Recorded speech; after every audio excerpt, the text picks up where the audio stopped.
Hi, this is Michelle Specht. I play Dr. Elise McKenna on Star Trek Continues. Oh my God, I'm totally fangirling right now because I just met Dan Davidson and Bill Smith of the Trek Geeks podcast.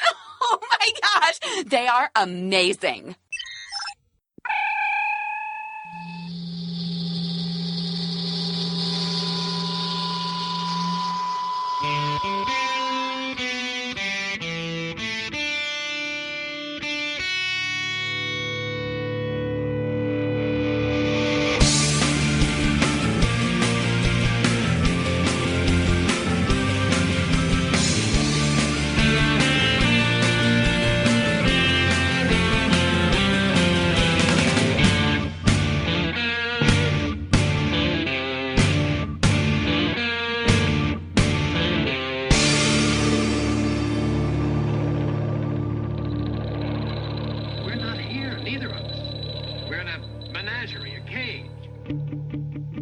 Coming to you from Podfleet Command, where we just bought a boat.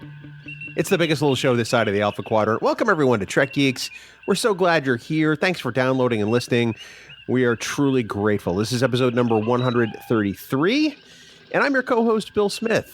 We have a great topic on tap today. It's one of those things that we've been looking forward to talking about for a long time, and with so much Star Trek, you kind of forget about all of the great things you want to talk about in the 700 plus hours of such a storied franchise. And of course, by we, I do mean my co-host and I. I'm glad that he can't change shape, or perhaps he should be able to, because then I wouldn't have to look at his face. He's the very bland and uninteresting Dan Davidson. Dan, welcome aboard, buddy. Well, thank you, sir, for I must say the wheel has come full circle, and I am here. For all the world is a stage. See, I do know a little bit of Shakespeare. A little bit, yeah. Yeah. If not for the internet, I'd be in trouble, though. I'll tell you what. Thanks, Google. Exactly. No, it's good to be here. Looking forward to the conversation. And like you said, there's so many things to choose from. And we're coming around to something that I think we're excited to talk about. And I'm looking forward to the conversation, as always, with you, my good friend, Bill. Wow. Have you been drinking before the podcast today? I can't say that with a straight face. I know. Well, why don't you reveal to the folks playing the home version exactly what our topic is today? Well, it is one of the more popular Star Trek films with the original series, and it is sadly the last one with the original series. We're going to talk a little Star Trek VI, The Undiscovered Country, today. We're going to deep dive into it, talk about the plot, talk about the characters and the actors, and they pulled in some good ones for this one, I got to say. I'm not going to lie to you, Bill. No, don't lie, Dan. The listeners hate it when you lie. You're my best friend. Stop lying, Dan. No, I agree with you entirely. I mean, I remember the run-up to this movie. I think I was more aware of what was going on with the film, with this one, more than I was any of the others. It wasn't quite the internet age yet, but I feel like I read more magazines that talked about this movie. I felt like that I got more information from the Star Trek Communicator itself about this movie. I remember, that great magazine that was part of the Star Trek fan club for so long. Mm-hmm. And by the time this movie actually premiered, and it premiered a week early, right? I was ready. I was stoked. I was so stoked. So I'm looking forward to talking about this today. Dan, we may have listeners that are looking forward to talking about this particular film and may want to send us their thoughts. How might they get those to us, my friend?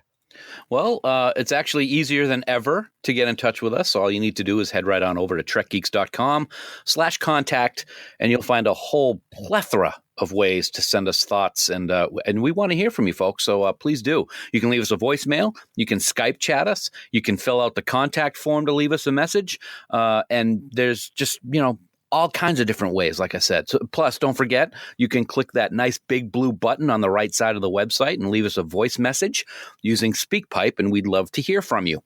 And hey, you know what? Wouldn't it be great if you just went right on over to our official Facebook group, Camp Kittimer, and joined and take part in all the great discussion that's going on over there? All kinds of Star Trek talk, Star Trek pictures, some polls. You may allegedly see some lip syncing going on from Bill and I from our commutes home from work every day. Maybe. Check it out.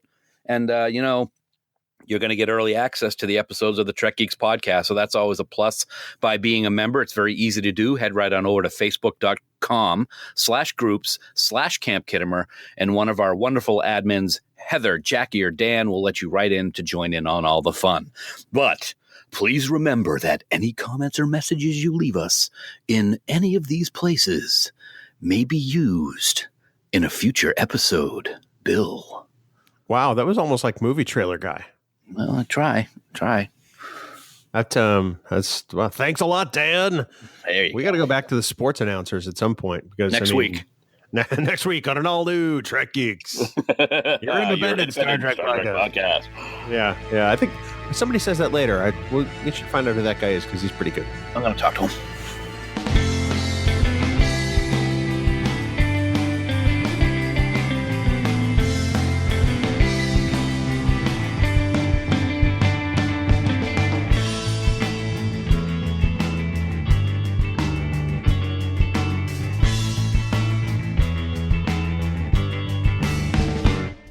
Dan, it's time for the news from TrekNews.net.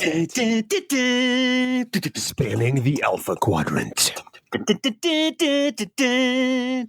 For all the news on all the Star Treks, yo. It's TrekNews.net.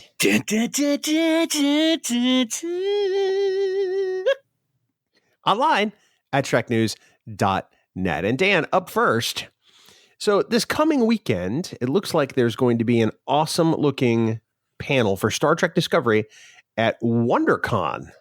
Wondercon. I just love the name. I could just say that all day. This week on WonderCon.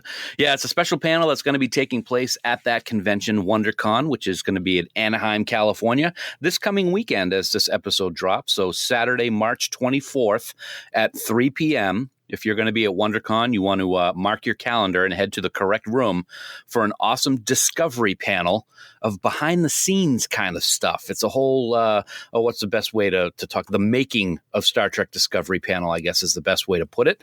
The panel will consist of many folks who work on Discovery, including the wonderful Gretchen Berg and Aaron Harberts, as well as several others.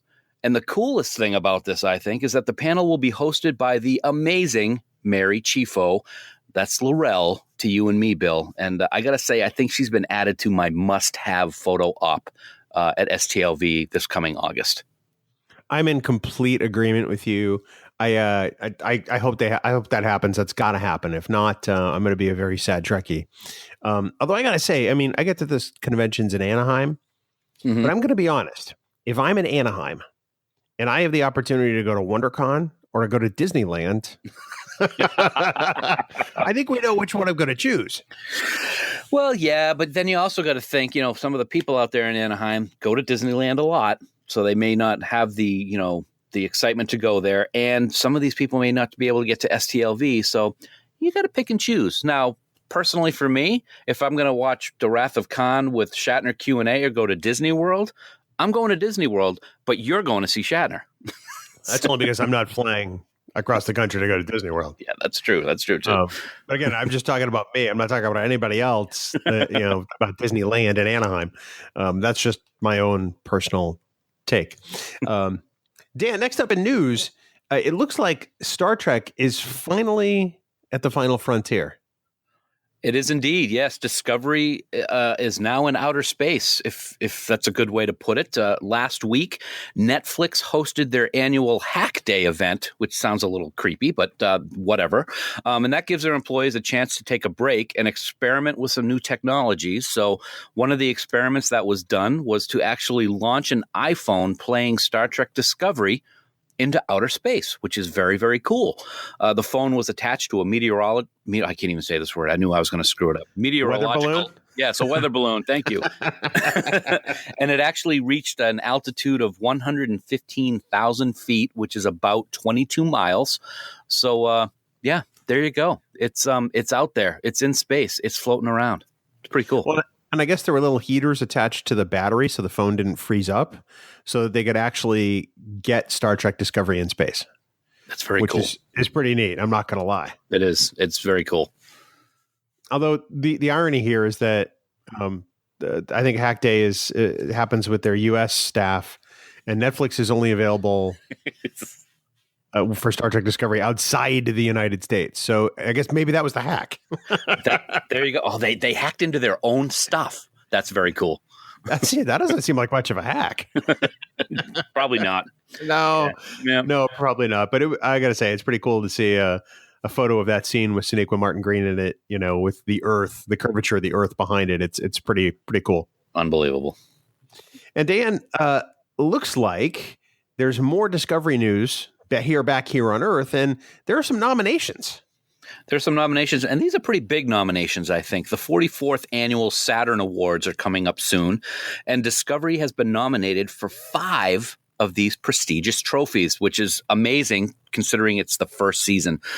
These nominations include Best New Media TV Series, Best TV Actress with Sonequa Martin Green, who you just mentioned a moment ago, Best TV Actor with Jason Isaacs, Best Supporting TV Actor with Doug Jones, and Best TV Guest Star with Michelle Yeoh. So all great names and associates of Discovery.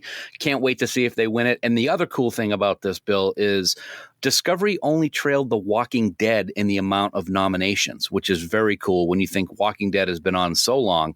They garnered 7 nominations, and Discovery is a very respectable 5 right behind them. I thought that was great.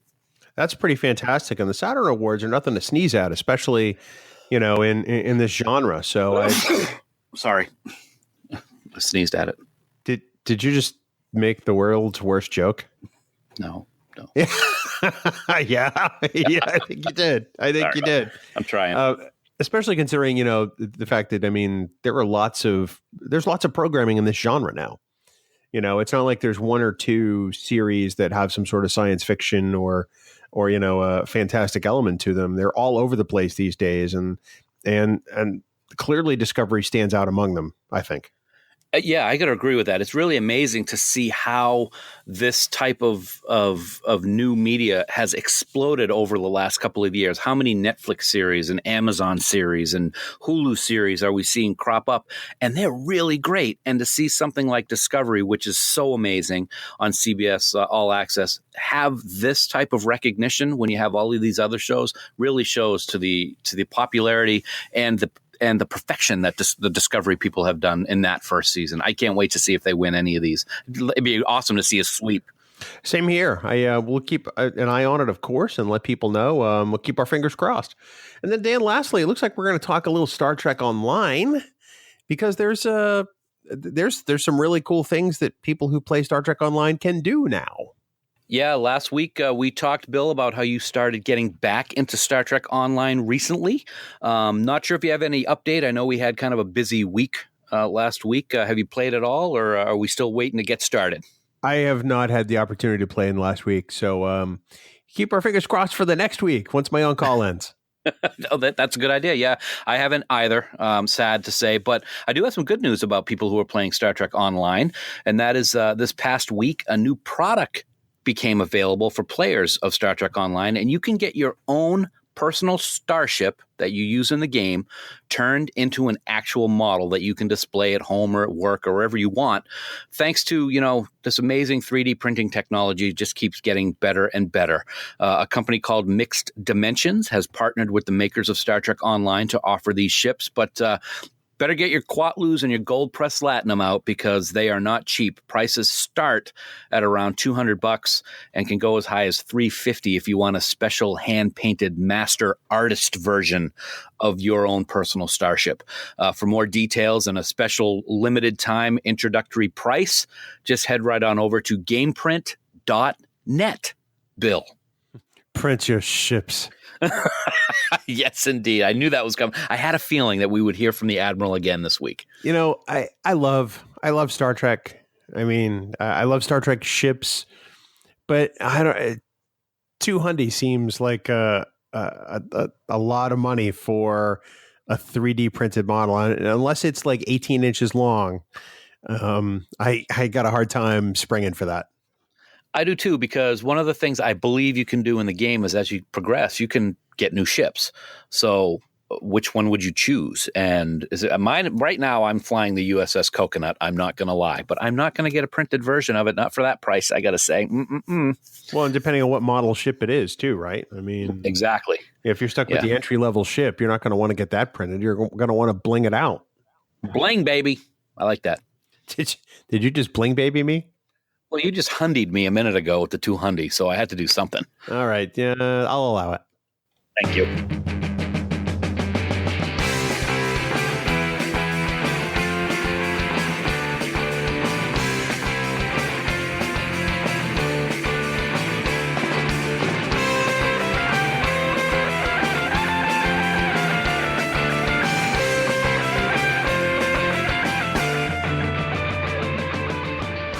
Well, today we're going to consider the very last of the feature films starring the cast from the original Star Trek, Dan. And this is one I'm surprised we didn't get to sooner. But like I said at the top of the show, with 700 hours of Star Trek, there's so much you want to talk about, and you don't always get to it all right away. No, that's true. But wouldn't it be over 700 hours of Star Trek? Let it go, Dan.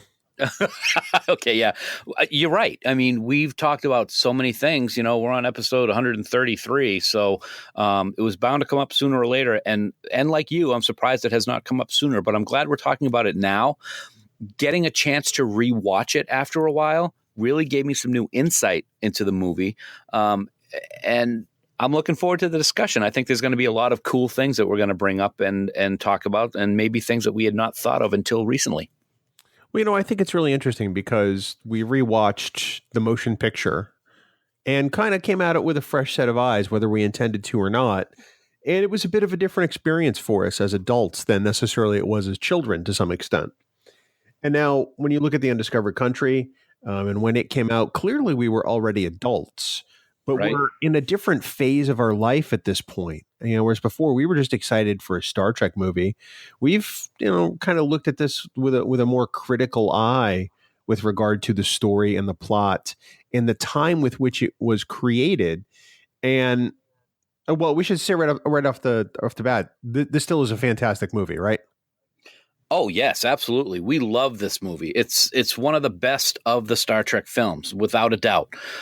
So people are probably going to hear our discussion and wonder, you know, do we like it? Do we not like it?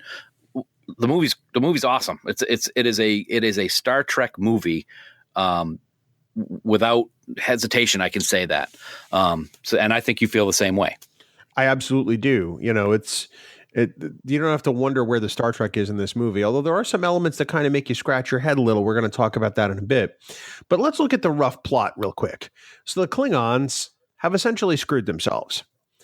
They've overmined, they've overtaxed their resources, and now their key energy production facility, a Klingon moon called Praxis, has exploded, and the Klingon Empire is roughly, 50 Earth years of life left to it? Correct. And so they need peace. They need peace with the Federation in order to ensure their survival, and that's where our intrepid crew comes in. And thus starts a large conspiracy to start a war with the Klingons and sort of wipe them off wipe them out of the galaxy. Fair? Surely not. Sorry. You could spend the rest of the podcast answering questions with just George Takei quotes from this movie. You have problems with it listening, mister? Yeah. I screwed that line up, but you get the gist. I do, Superfan 1701. Great job. Great job. So let's travel back in time a bit. We'll slingshot around the sun. You know, when they were talking about this movie and when they announced the director, what was your reaction to the fact that Nicholas Meyer was coming back to Star Trek to sit in the director's chair? It was good and bad. You know, he did such a great job with Wrath of Khan, and his involvement with the voyage home was a reason to be excited. But we've also talked in the past how he's not or wasn't a Star Trek fan at the time. And is that something that could cause issues? I mean, we certainly saw it in other Star Trek movies later on down the road, Nemesis, but with other directors. But but Star Trek II was not that long ago in the grand scheme of time. So I was excited because we had seen the success that he had before. Oh, I was incredibly excited because, still even now today in 2018, as we record this, Star Trek II is my favorite Star Trek movie. I've seen it more times than any other movie I've ever watched. And it's just, it's comfort food. It soothes my Trekkie soul, even though it's not the most Star Trek of movies. It's a great movie, man. So when Nick Meyer was announced as directing this, I was on board from the get-go. I'm like, oh, we got Meyer? All right, we got a movie now. I was very excited because, let's be honest, it's a significant step up from Star Trek V, The Final Frontier, which as fans, we have to admit was not received well.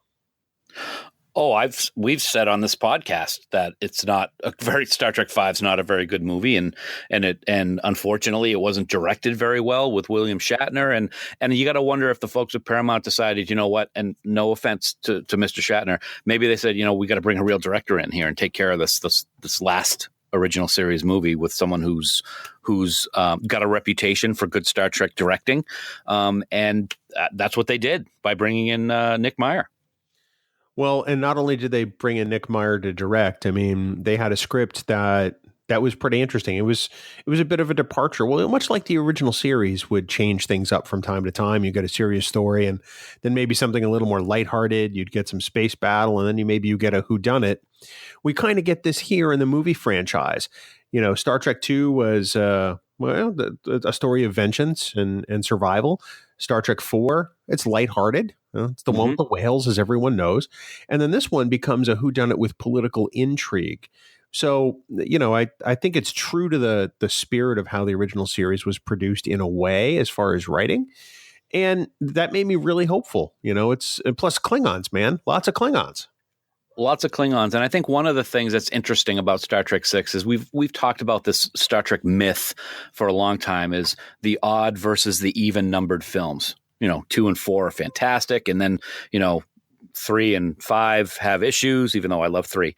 So we're on an even number. So that's we got that going for us, which is nice, right? Which is nice. Yes. Well, and, when you introduce the fact that not only do you have an even numbered movie and you have a great director and a great writer and a great producer in Harv Bennett, and then you add the fact that there's Klingons all over the place. Right. That's enough to make, even the most diehard of Trekkies go, oh, I'm so excited. and I was, and me and how I feel about the Klingons. I was really excited about this. So let me ask you this. This is not one of our central questions, but I think that it's important enough to address now since we're talking about Klingons. Is this possibly the best portrayal of Klingons in the Star Trek movies? Oh, that's a good question. Boy, you hit me with a curveball there, right on the arm. A little split finger fastball for you. That's all right. Oh gosh, I would have to say this is kind of my way to get out of answering. Up until that point, yes, I really have to think about how they did some of the things in TNG with the Civil War and stuff like that, and even maybe a little bit with Discovery. I'd really have to think about it a little bit more. Up to this point, yes, without a question, absolutely. How's that for an answer? What about in the movies? Because we're talking about the movies. In the movies, absolutely. I mean, there's really not a whole lot in the other movies that have a lot of Klingon involvement, other than 3. There's a little bit in 1. I mean, that's just barely anything. And 3, there's quite a bit. And 5. 5, yeah, 5. 5 is terrible with Klingons. So we'll say that right off the bat with rock band Klingons. Yes, as you like to say. That's heavy metal tribute band. Yeah, absolutely. So yeah, I would say without a doubt, for the movies, best portrayal of the Klingons. We get to learn a lot more about them than we're used to seeing. I think might be a good thing to say also. Yes, I agree with that. For me, I think this is the best portrayal of Klingons since Errand of Mercy. for a number of reasons. First, we see different types of Klingons other than just the warrior class. And this is where I think this movie gets Klingons right, and TNG gets them haplessly wrong for 7 seasons, and so do the rest of the series, with the exception of Discovery, possibly. We see Klingon diplomats. You don't see that, very often, with the exception of Kalar. We see Klingon doctors. When was the last time you saw a Klingon doctor, Dan? Dr. Pochma. It teaches us that there are people in the Klingon Empire who do more than just, bang their heads together and take out knives and batlets to, let the blood of their enemies, if you will. They're a society with different roles, and clearly they've got to have an engineer because somebody has to restore artificial gravity. And I think it's a more rounded look at Klingons. And then you get Chang. And I'm going to come right out and say it right now. I think that Chang is the best Klingon since Core, because he is as considered, he is as thoughtful, he is as calculating. But you get Christopher Plummer, man, and he just elevated that entire thing from the moment he was announced as being in the movie. He is, without a doubt, it's not even close. He is my absolute favorite part about this movie. He is amazing in this. They got a Hollywood legend to play the biggest nemesis. Oh God, I keep saying that word. In this movie with Kirk, his portrayal is so well done with General Chang. And you're absolutely right. I would agree that he is the best Klingon since Core. The way that he holds himself in every scene is just absolutely spectacular. There are not enough good things I can say about Christopher Plummer in this role. And I'll tell you, I think we may have talked about it a little bit last week. When that original trailer first came out and it was the Enterprise the camera moving around the Enterprise, and they had splashes of the original series episodes on the hull, and the voiceover was coming across, I originally didn't know that was Christopher Plummer. And when I did, I fell in love with it anyway, but just the way that he talks during that trailer, and then to find out that he's actually going to be in the movie, was something that I was so excited about. He's fantastic in this. I think that Chang is one of the most fascinating characters, in when you look at the original series, both in TV and in movies, because he really is the best adversary for Kirk. And honestly, I think he's the best adversary for Kirk to go out on in this movie, since it is the last, original cast movie. Mm-hmm. But I think if they put another actor in this role, it's not the same. Chris Plummer gives kind of the theatrical type performance that Ricardo Montalban gives in Star Trek II, where it really is a performance. He's not just in the movie. I mean, I look at Chang and I don't see Chris Plummer. I see General Chang. I look at Khan and I don't see Ricardo Montalban. I see Khan. Mm-hmm. It's that kind of, he elevates it that much. That's a great comparison because, every movie has to have a villain. And if the villain's not done right, I don't think it's taken as seriously. Khan, of course, that's the be all end all, whatever the phrase is, for villain is Montalban's performance. Chang is just, how many times have we said nobody else could have played this role? This is a perfect example where that really means something. If you got anybody from Hollywood to play him, it would not have been as powerful as Plummer.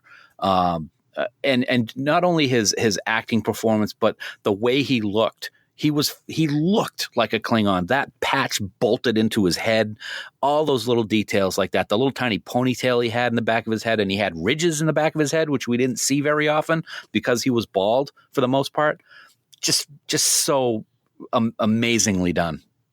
The other thing I think that Chris Plummer adds to this movie, whether intentionally or not, I think it reins in Shatner.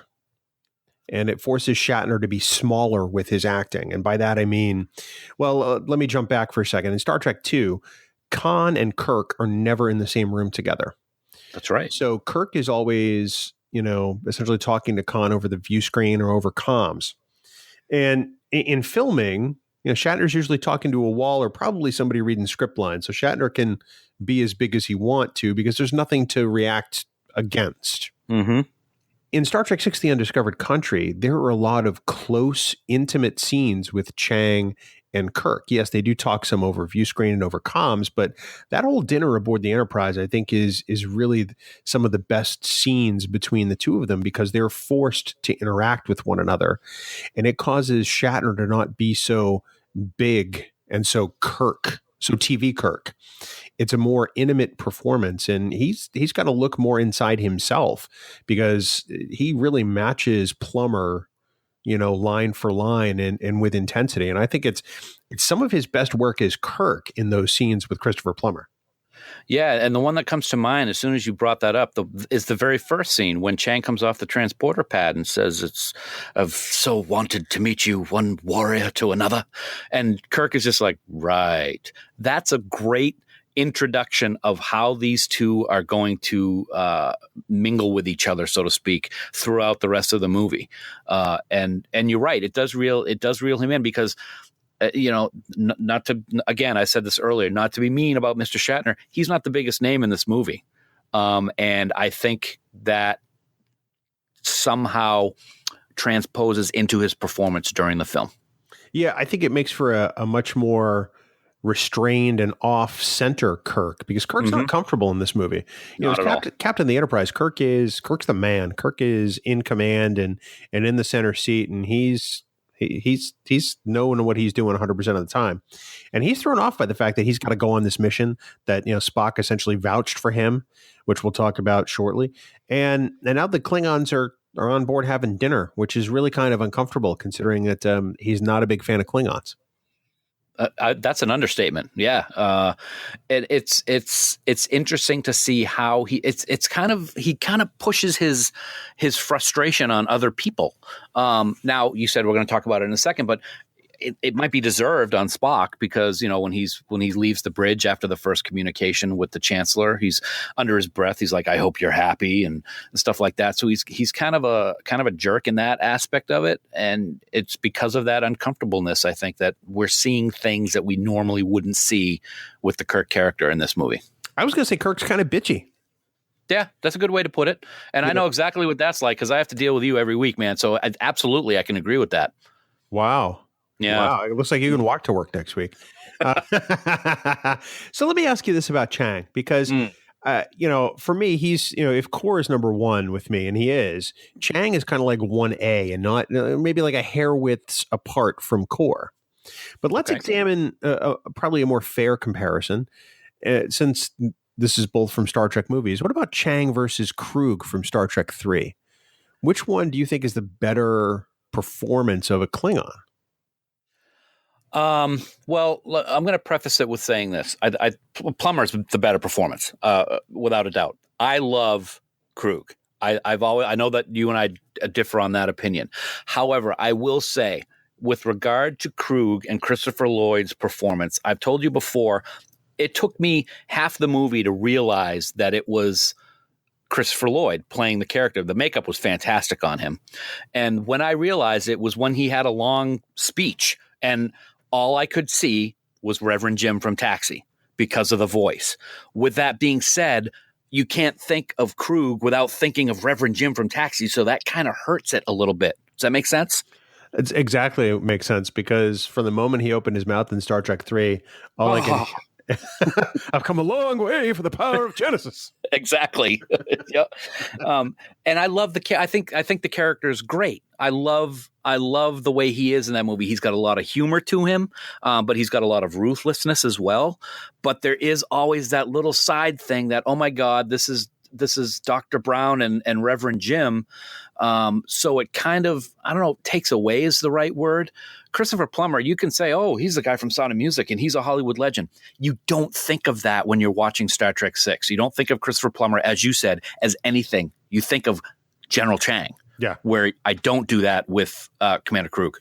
No, I am in complete agreement with that. For me, I think that Krug is okay. I don't have a problem with Krug. I don't like the character. I think that I think he's not great as far as Star Trek goes. But again, just me. We've established on many occasions that I have issues. correct? Star Trek issues or issues with the just all around? Yes. Yes. Exactly. So the other thing we see in this movie, and again, we're going to preface this and say we love this movie. It's one of our favorites. There are some odd character developments in this movie, and I think that's a fair statement by any means. Because, and I'm going to start right off with Kirk, because his is some of the most weird. His outright hatred of the Klingons seems out of character. Yes, I get that they killed his son, but Kirk essentially is racist in this movie, and I kind of have a problem with that. It's very different seeing how he feels about the Klingons from the original series and the first couple movies, even though there wasn't really a lot of Klingon intervention until David was killed. And I think that element of what happened to his son may have changed his thoughts. So you're absolutely right. He's racist in this. I mean, he let them die. The whole moon is exploded. They got 50 years of life left. He doesn't care. He's like, whatever, let him die. Spock, what are you doing, you big jerk? It is very un-Kirk-like, but at the same time, we can't get in his head and see exactly what he went through or how he felt from the time that David was killed to here. In his mind, maybe he doesn't think he's being a racist, and he thinks he's, he wants them to suffer like he suffered. It's a tough question, but it is definitely not something that we're used to seeing with the captain. Yeah, and I mean, I get that he knew David for all of, 20 minutes before David went on the Grissom. So, I get that. But, I mean, we've seen Kirk, come around and be that better human, that we all hope that the future is full of, in situations that have been as tense. So certainly he hasn't lost a son, but I mean, Kirk's the white hat, right? He's the guy who prevails. He's the guy who shows us, you see, Timmy, hatred is bad. We have to understand other cultures. I'm going to bring up something from the original series, which shows that here he is completely out of character. Day of the Dove, they have that alien creature, filling the room with hate vibes, but he's the one that comes around.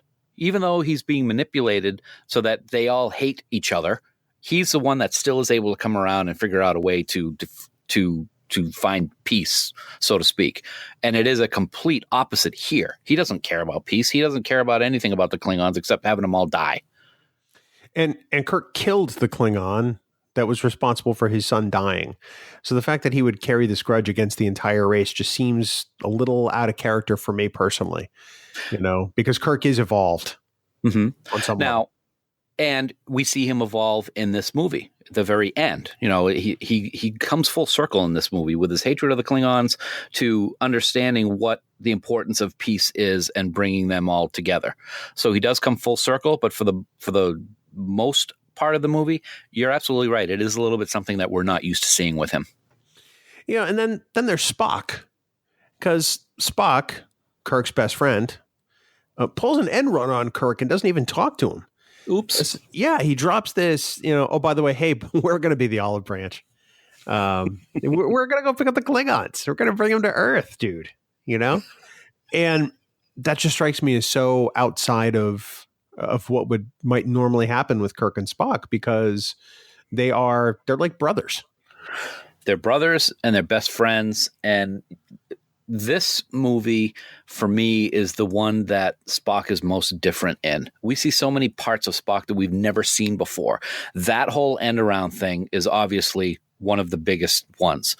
Other things, which may be a little bit smaller, but are very different, but powerful and work, is how pissed off he is at Valeris when he knocks that phaser out of her hand. You can see the fury on his face and the forced mind meld on her later on. Two things that we never have even thought about seeing unless Spock was under the influence of spores or something like that. This was Spock, and it was something that I wasn't used to seeing. Yes, those are great references, because I hadn't even thought about that and thinking about the odd character developments with Spock, but you're right.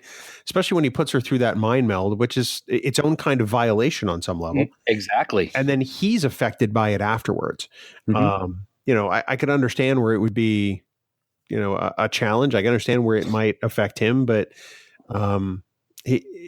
he appears to have regret. Absolutely. And that's different for Spock. It is. It's very different. I'm gonna talk about one small thing about Spock. You and I talked about this a little bit during the week when we were preparing for the show today. Is one of the things that I've always had a little bit of a problem with in the movies, and it's just because basically the people have aged. They've gotten older, so looks change a little bit. A lot of the movies for me, Spock doesn't look 100% like Spock. I think of TOS Spock when I think of Spock, and in the movies, it just looked different. I don't know if it was the ears or the makeup or just the way that Leonard's face aged. In this movie, there are several scenes where he looks exactly as I remember him as TOS Spock. I don't know if that makes any sense at all, but it's something that I really liked seeing because I can be watching Star Trek 4, Star Trek 3, and I'm like, he just doesn't have that Spock look that I'm used to seeing when he's sitting at his science station. But in this one, several scenes where it's like, oh my God, that's the TOS Spock I love and remember. Interesting. That's I hadn't considered that before. I'll have to go back and watch it again. Like I won't do that anyway, but, and then there's, other Starfleet officers, you can, and I'm just going to name off a couple of examples and we can talk about them en masse. There's Scotty with, talking about how, he's pretty sure that Azit Bor killed her father in a very unflattering way. There's other Starfleet officers like one of the admirals at the briefing at the beginning of the movie who's worried that Starfleet will be mothballed. Clearly, she has no idea what Starfleet actually does. There's a group of people within Starfleet planning the assassination of their own Federation president to start a war, and it seems to me to be the Star Trek movie that takes the biggest deviation on Starfleet itself. If that makes sense. It does, because I think that there's been – I used to do it myself when I first started becoming a fan. What are the differences between the Federation and Starfleet? And I can understand people getting new to the genre, confusing the two and knowing what one is and what the other is and what they do for each other and how they relate to each other. It shouldn't take place in a movie like this, and that seems to be the case. It is curious. There's a lot of curious things. Just some of the way that some of the crew are on the Enterprise during this movie is something that we're not used to seeing. When the Klingons leave the transporter and you get the two officers and they're just talking to each other and insulting the Klingons as they leave. It's just not something we're used to seeing, and it's like, wow, okay, the Starfleet's completely different than what we're used to seeing here. So I can agree with what you're saying. Absolutely. It's and now again, I feel like we keep having to come back and say we love this movie. I mean, it's a great movie. There's just some really odd choices that now looking back, 26 years after the fact, just really kind of strike us as a little bizarre as we look at it more critically. Absolutely. Yeah, we do love this movie. Now let's talk about our friends over at Mission Log for a second. They kind of do the same thing with every episode that they talk about. They talk about an episode, they do the recap of what the episode is, and then they spend a whole section talking about the parts that were kind of weird about it and what they liked or what they didn't like and the mistakes and stuff like that. I don't think there's any problem pointing out the quirkiness, the quirky things that we see with this movie and still be able to love it as much as we do. And we haven't even gotten to the things that I really have a problem with in this movie. So I don't think it's a problem at all to be talking about it. And Mission Log is a great podcast. We should try to be more like them. We should, yeah. Really should. That's an inside joke for those of you new to the podcast. That was the first piece of feedback we ever received on Trek Geeks 3 years ago. So, so this movie it's a bit of an allegory to the fall of the Soviet Union, because that happened, in the late 80s. And it's a little bonk on the head. You figure this takes place, shortly right after the era of glasnost and perestroika ushered in by Mikhail Gorbachev.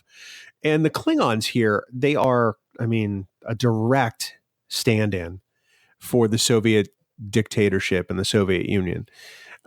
Because the Soviet Union itself, when they broke up the band, went through something not dissimilar. And I think that it's hard to watch this movie and not keep that in the back of your head, especially if you lived through that piece of history.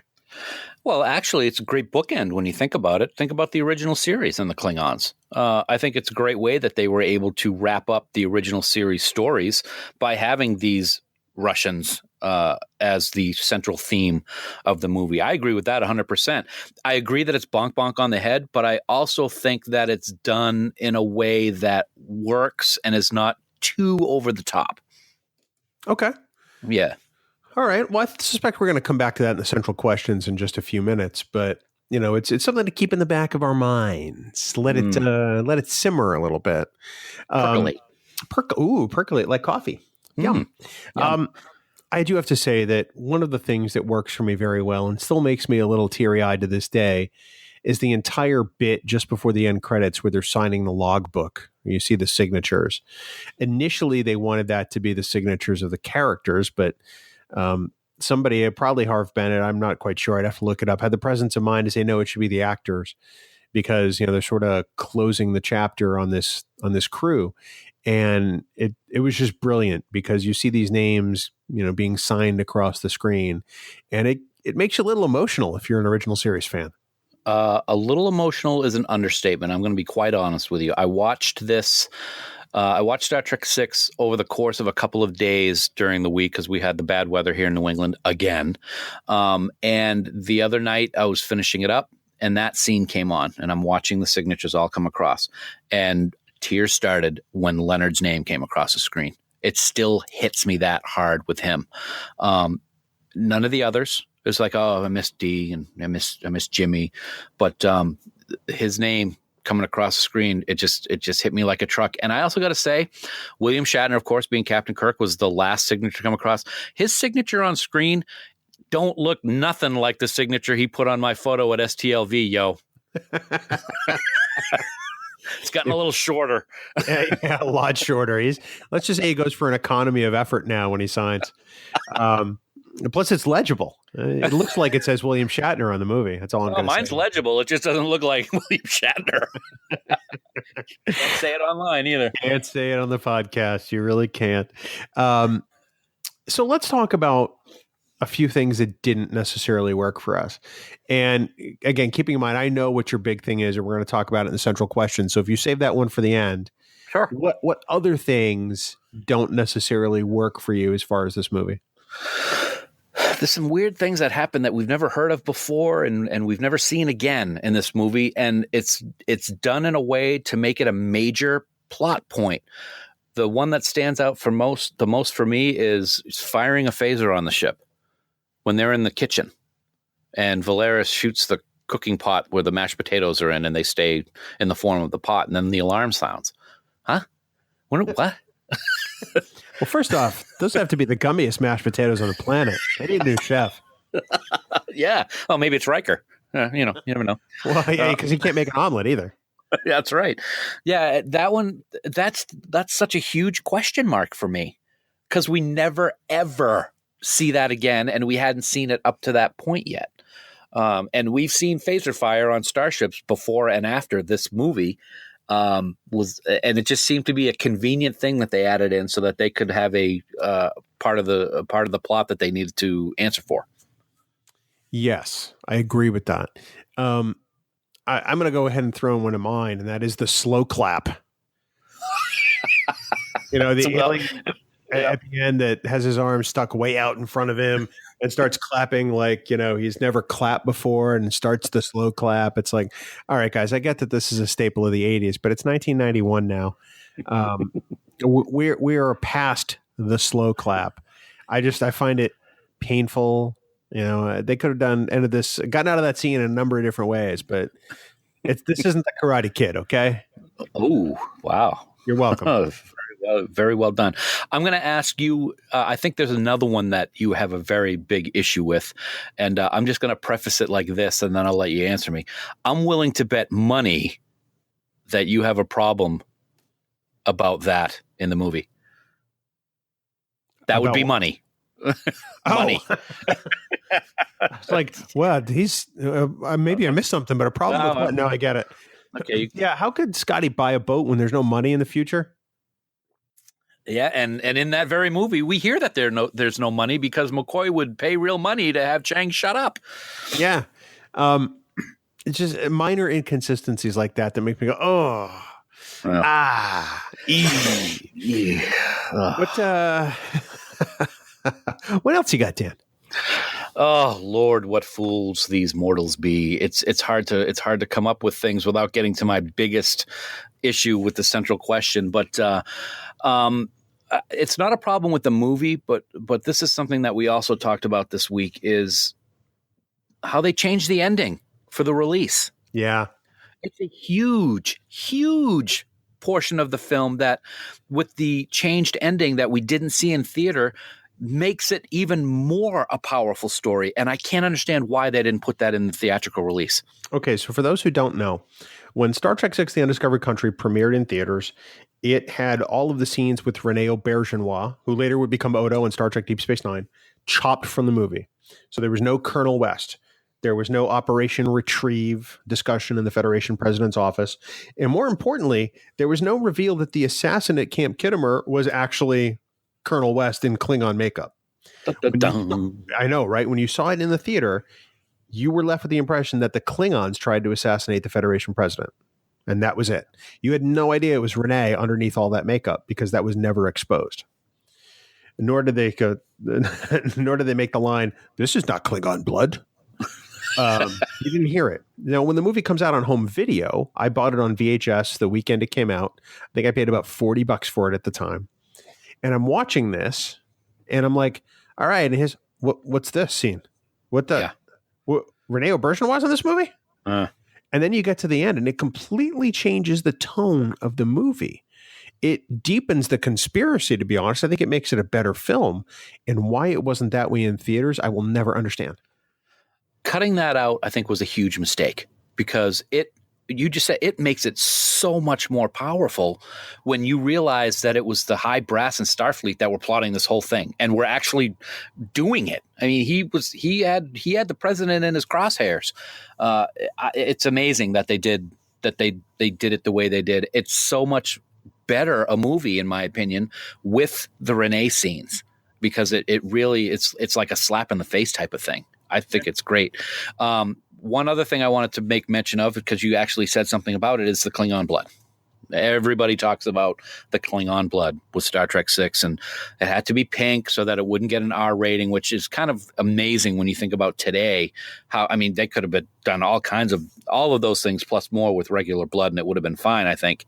I don't have a problem with the fact that it's pinkish purple, but we've heard for decades now how people are still mad whenever we see Klingons die and the blood's not pink. It's like, come on, people, let's go. Get over it. Really. Come on. This is not Klingon blood. Yeah. So Dan, as we consider our central questions, wrapping up our discussion on Star Trek VI: The Undiscovered Country, I want to start with this one. Now, obviously, we know Nick Meyer directed, this movie, had a key role in its story. And we also know that he was named early on as one of the producers for Star Trek Discovery.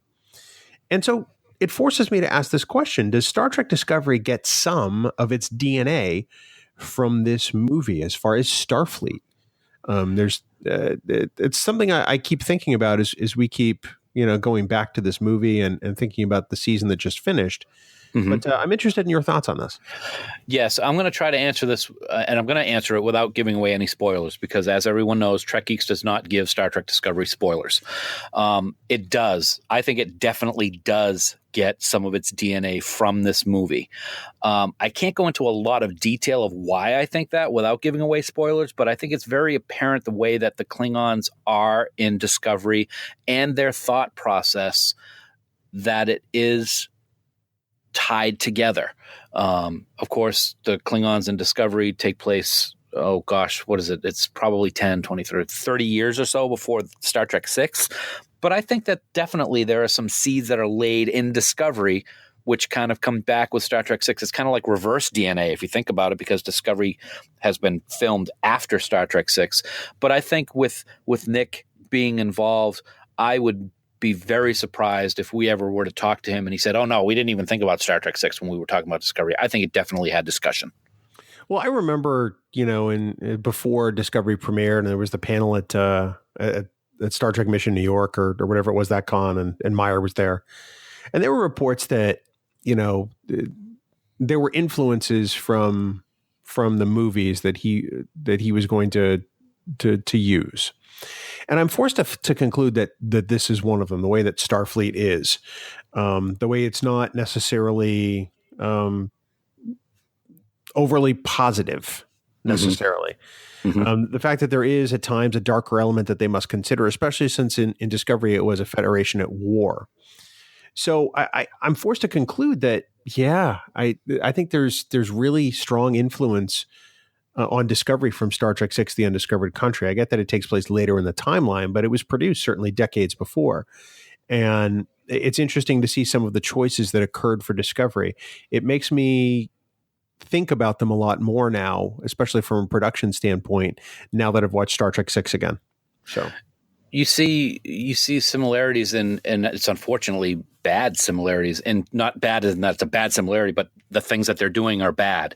We see this group of people in Star Trek VI that are taking things into their own hands as in Starfleet, and how they want to assassinate and start wars. And it's not very different than some of the things that people are trying to do in Discovery as Starfleet officers. That similarity is an eerie one, I think. I agree with you. And then here's the question you've been waiting all episode for, and you've been dying to talk about this, and we're going to give you the floor here after I ask the question. And it is this: does this movie seem more dated than the other Star Trek movies? We've talked about this all week, and I know I'm going to probably piss off a few people, one of which is our good friend Dan, one of our admins over on Camp Kittimer. This movie is so incredibly, horribly dated. It is by far the worst of movies to stand up against the test of time. There are so many things that I have problems with this movie when it comes to being dated. Now, back when we first saw it, it was awesome. Great special effects, great acting, great everything. Looking at it now, the special effects are awful. The ship's miniatures are clunky when they're moving around. The sets are cardboardish. The acting is stiff, except for Christopher Plummer. There are just so many things that stand out to me in this movie as aged and dated, more so than when you see in old 80s style movies and people have the 80s wardrobe and the Jake Sisko sweaters and stuff like that. I'm sorry. I love the movie. It is so dated. It sometimes takes away from what I'm watching because I'm like, oh my God, I can't believe it looks that bad. Starfleet headquarters, the dining room, redress a set much. I mean, it's just, maybe they were cutting quarters for budget or whatnot. I don't know. But I just think that even the bridge itself of the Enterprise, which is sacrilege to say, I just think look awful. I that's the only way I can say it and be honest about it. We talked about it a little bit in the car this week, and I think you were surprised to hear me say that. But it is horrendously dated when you look at all of the other films, I think. I got to say. Sorry. I hadn't considered that before you brought it up, and now that I've watched the movie again, I see where you're coming from, absolutely. I think that it's perhaps the political intrigue and the way in which the dialogue is structured around it that kind of dates this movie a little more than the others, because I think it is kind of, that bonk bonk on the head allegory to the Soviet Union. I didn't want to necessarily admit it, but I have to say you're right. I think that if I look at even Star Trek: The Motion Picture, which was made, in 1979, so yeah, years before, and it holds up better in its timeline, I think, than Star Trek VI does. And again, we love this movie. Yeah, we love the movie, but you're absolutely right. Star Trek 1, the special effects and stuff like that are light years ahead in my mind of what we saw in this movie. I mean, a perfect example is when they finally hone in on the Klingon bird of prey and the first torpedo hits it, and then the Excelsior starts firing, and the ship actually looks like it's wincing in pain before it starts blowing up. And boy, that's a familiar looking explosion of that Klingon ship, but I digress. And another Klingon scene is when the Chancellor's ship is coming about. It's kind of like, it's not like really turning more than like flipping and it looks like somebody just like took the model and was like flipping it with their hand. It's just, I understand special effects back then are different. I talked recently about how I love movies today, that even if the movie's horrible, if the special effects seem seamless, it's something that I'm going to enjoy watching. Special effects in this movie are not seamless. I will say the explosion of Praxis and the wave is gorgeous, but other than that, there's really not much that I can think of that really make me go, wow, that's a good scene. I don't have the problem with the special effects in this movie that you do. I think they're fine, especially when I have to compare it to the movie that happened just before this, because the effects for Star Trek V are 10 times worse. But you know what? And they look 10 times worse. But you know what? For me, Star Trek V, as bad as it is, holds up and is not as dated as Star Trek VI, in my opinion, which is like unbelievable to even say it. But for me, it stands up better over the test of time, I think, than what we see in Star Trek VI. I don't think it does on effects. I think that's true of everything else. Yes. Yeah. For my book. Yep. I hear you. Okay. Well, and then lastly, do you feel that this movie was a fitting end for the original cast? I do, and I'm going to preface it with this. If you look at how the TNG movie was, their last movie was definitely not a fitting end, in my opinion. So when I look back and see this, I think it is. It's a great Star Trek story. We have all of the crew involved, and we get to see them pretty much say goodbye at the end of the film. And then, of course, there's the signing the logbook, like you said. I think it is a fitting end because it's important that it be a true Star Trek story, and Star Trek VI is a true Star Trek story. So I would say, yeah, it is. Yeah, I think you hit it right on the head when you said we get to say goodbye. Yeah. At the end of Nemesis, we weren't sure, although we said goodbye to Data. Sorry, Donna. And we kind of said goodbye to Riker and Troy in a way.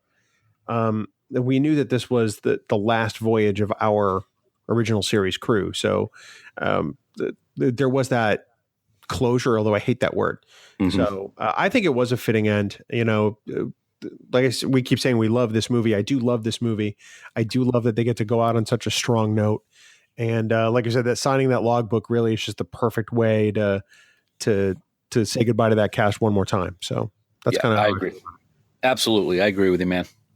Well, Dan, one more thing I feel great about is 5-Year Mission.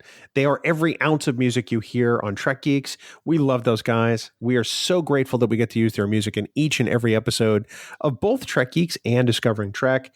And we want everyone to head on out to 5yearmission.net. Seriously, I mean, just stop putting it off. Go on out there, listen to their music, and we guarantee you're going to love it and want to buy all their albums. And then you're going to thank us, go, oh, Bill and Dan, thank you so much for recommending 5-Year Mission, as so many people have done already. So that's 5yearmission.net. Get yourself some tunes, yo. We're a little over a month away from year 4.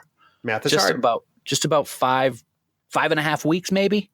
I know what I'm doing that day, April 27th. I'm clicking that purchase button. So it's not going to be very hard. You know what else isn't hard, Bill? Is really appreciating General Chang in this movie. He loves Shakespeare. And oh boy, we talked about that a lot. He quoted it all the time. How many quotes are there in this movie of him quoting Shakespeare?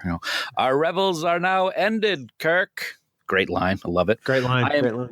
I am constant as the northern star. I'd give real money if you just shut up right now. Wow, that's really good. I like how you tied that in. Even though it wasn't in the movie, we talked about the trailer. For at the end of history lies the undiscovered country. But my favorite, and I think everybody's favorite, cry havoc and let's slip the drums of war. You didn't. I did. Have fark. Cry, have fark. And I was trying to spin in my chair when I did that. I'm spinning in my chair, and pretty soon I'm going to need an old priest and a young priest. Anyway, 5yearmission.net. Please download all their albums and become a huge fan, because we are for sure. Dan, next week, we're going to have another crossover episode from Discovering Trek, and this time it's going to be a little different. That's the rumor. Yes, absolutely.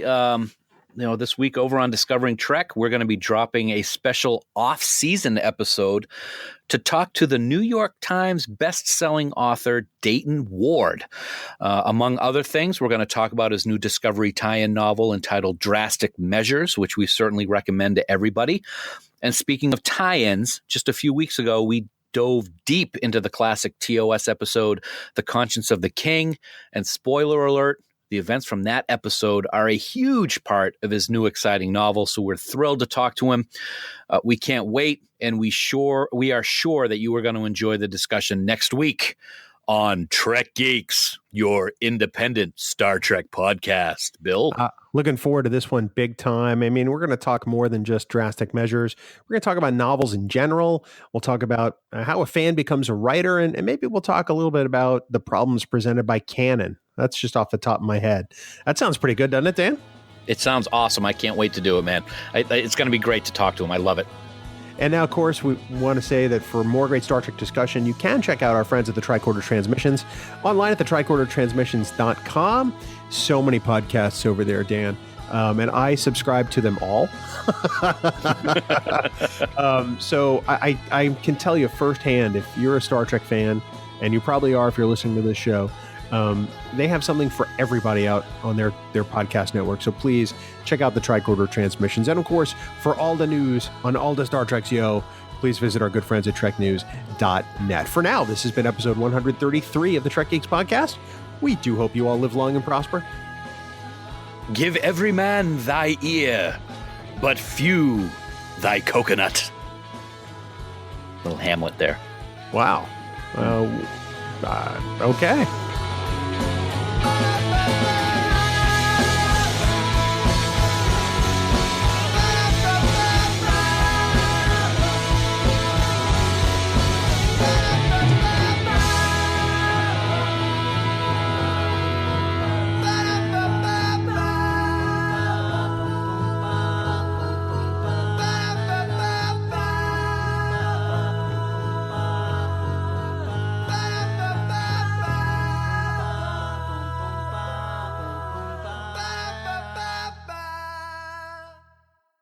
Bing bong. Bing bong.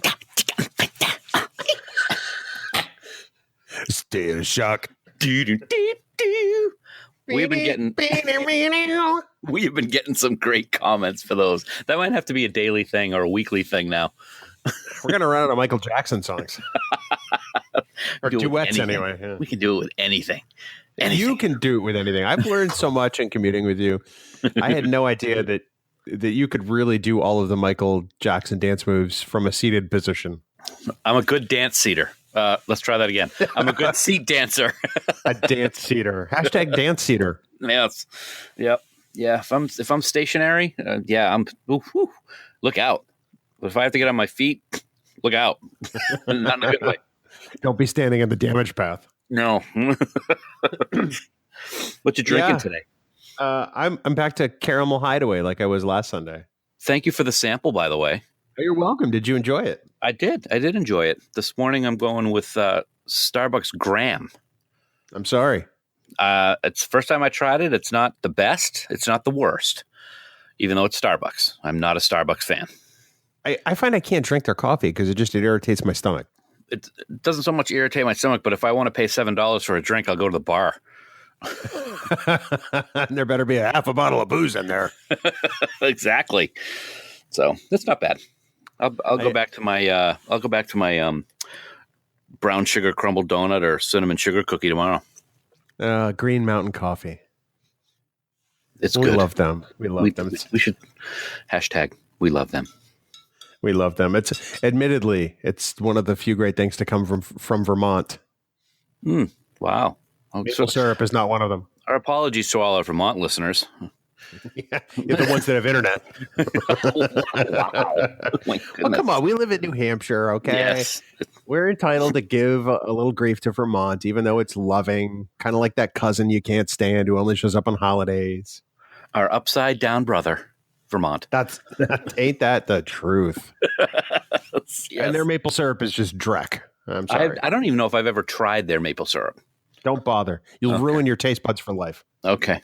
All right. I still got the unopened can of Canadian that our good friend Brandon sent me. It's quite tasty. I wanted to wait until after the move before we crack it open. So I think this fall we'll be having that. Wow. Here's hoping it ages perfectly. Oh, it's stored nicely. It's syrup. It's in a can. It's in a can.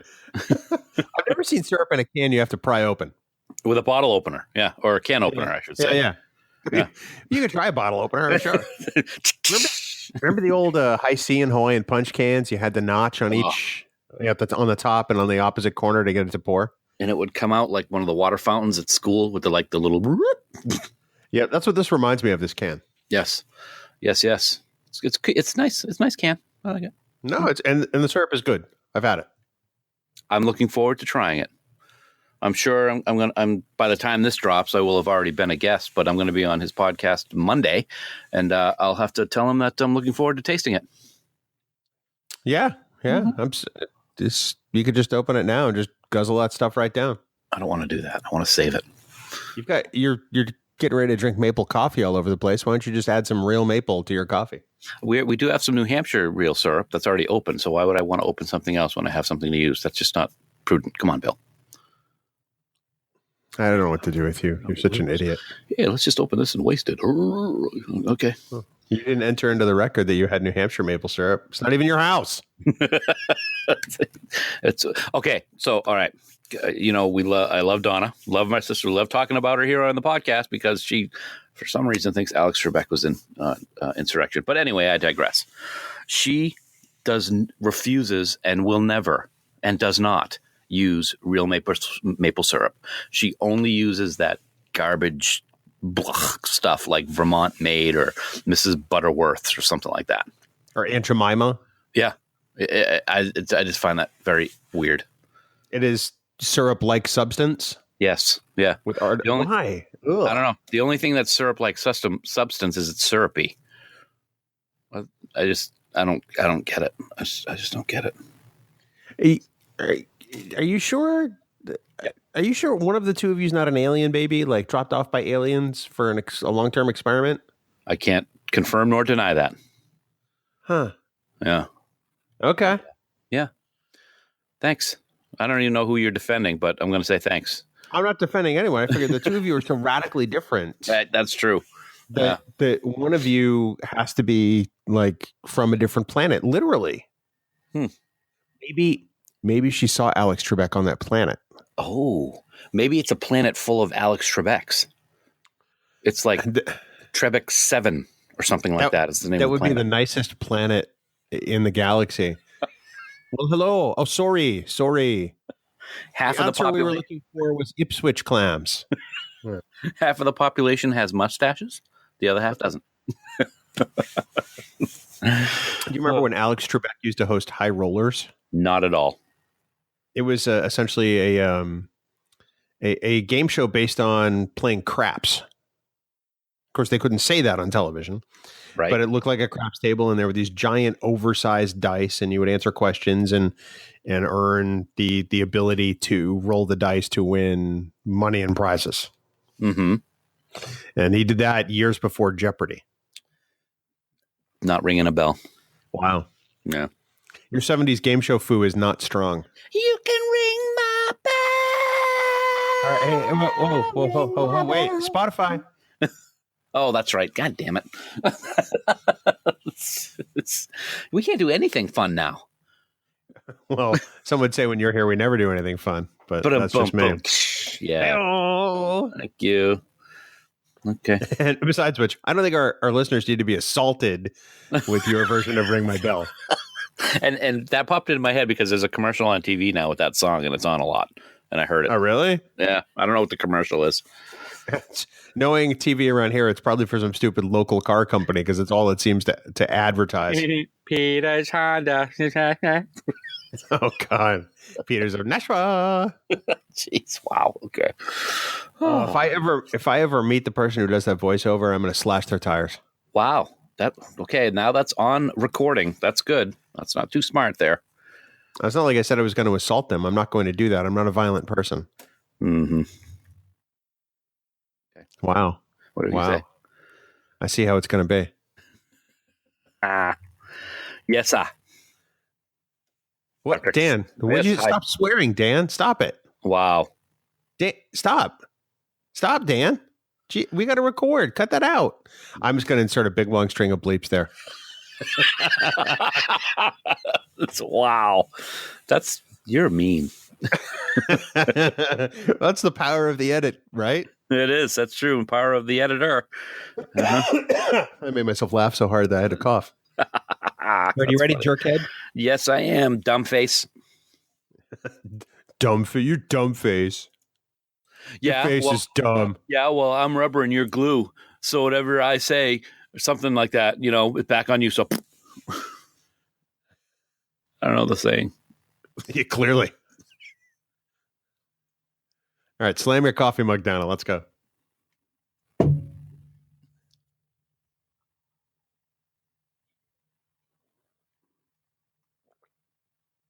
I hear you drinking.